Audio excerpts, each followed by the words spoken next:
আসসালামু আলাইকুম। এই যে সিজনের প্রথম ফুলকপি আমি চিকেন দিয়ে রান্না করব, তো চলো ঝটপট রান্না করে নিই।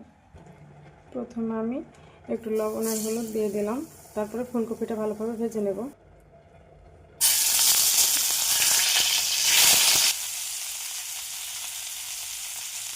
ফুলকপিটা কিন্তু আমার লাল লাল করে ভাজা হয়ে গেছে, এবার উঠিয়ে নেব।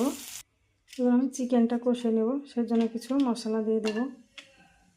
তো এখানে আছে আদা জিরা পেস্ট, লবণ, আর আছে ধনিয়া পাউডার, হলুদ গুঁড়ো, পেঁয়াজ কুচি, রসুন সবগুলো একসঙ্গে দিয়ে দেব। কিছুটা কাঁচামরিচও অ্যাড করবো, ভালোভাবে মশলাটা কষে নেব।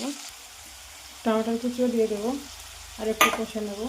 মশলাটা কষানো হয়ে গেছে, চিকেনটা দিয়ে দেবো।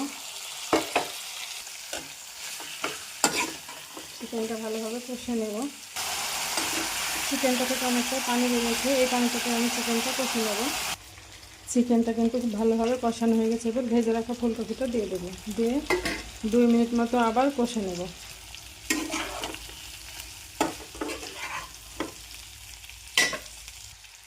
ফুলকপি চিকেন কষানো কমপ্লিট, ওপর থেকে দিয়ে দেবো পানি, দিয়ে 5 মিনিট মতো ফুটিয়ে নামিয়ে নেব।